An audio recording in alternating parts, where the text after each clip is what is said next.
Et comment toi, parce que tu disais, et tu as déjà dit souvent dans tes vidéos, que avant d'accoucher des jumeaux, tu avais une façon de faire, une façon de t'entraîner, et qu'ensuite tu l'as changé. Alors en fait, avant d'accoucher des jumeaux, j'avais qu'un garçon, donc en fait c'était déjà le temps à disposition était déjà un peu plus grand, on dira.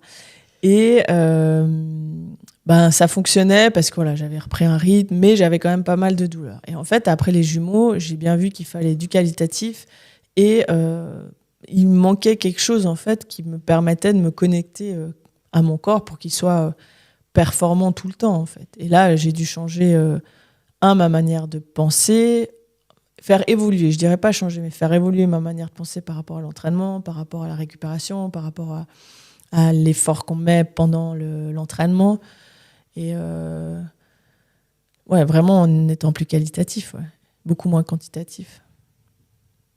Donc en fait, ce qui a changé, c'était tes douleurs et le temps à disposition. Exactement, ouais. C'est mes douleurs et le temps à disposition qui ont fait balancer le côté ok, il faut que je fasse de la qualité, sinon j'arriverai jamais au résultat que je m'exigeais à moi-même. Ouais.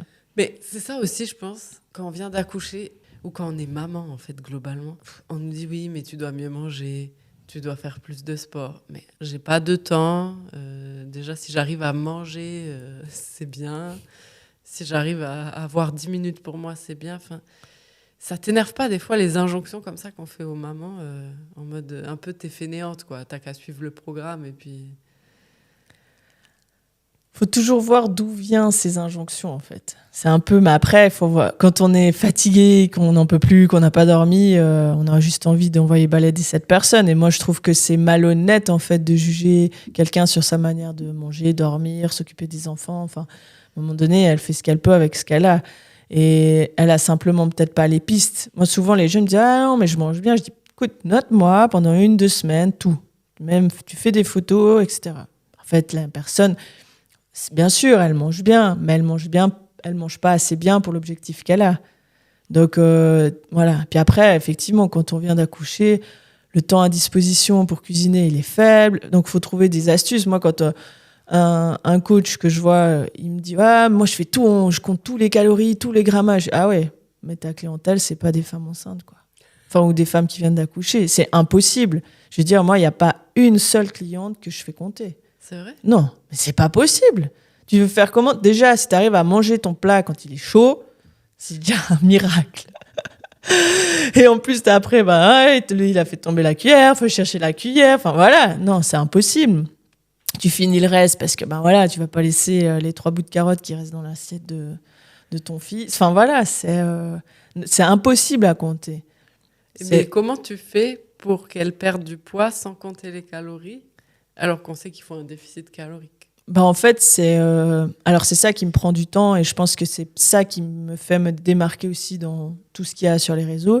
C'est qu'au final, c'est lié à la personne. Elle me fait des photos, je regarde les photos, je regarde le poids, je regarde les mesures et j'adapte. Et en fait, j'ai d'autres paramètres aussi au niveau des entraînements, de la forme, du sommeil, etc. Mais c'est tout calibré par rapport à un ensemble de choses. C'est pas qu'un paramètre. Ce serait que les calories.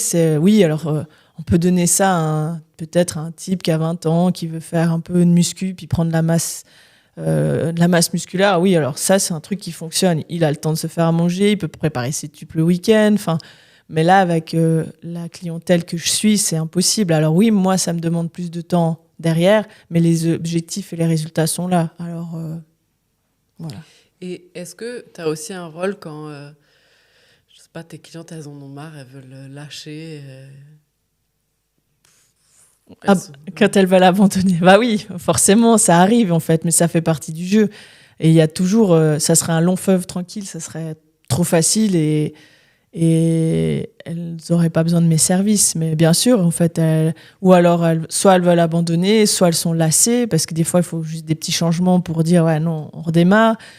Enfin, c'est comme si tu mets ton GPS en route et puis tu vois, il te reste 40 heures avant ta destination. C'est long, hein. Donc, à un moment donné, faut trouver des choses pour stimuler, pour avancer, pour voir le résultat, faire un stop, faire une visite. Voilà, enfin, c'est un peu le même principe avec une perte de poids. Il y a le poids 1, il y a le point B, puis après, il y a tout ce qui se passe entre deux. Ouais. Bon, de toute façon, pour voir où la personne elle en est et comment ça peut se passer la suite. Il faut simplement réserver un appel avec moi et puis on en discute et puis on regarde comment je peux l'aider.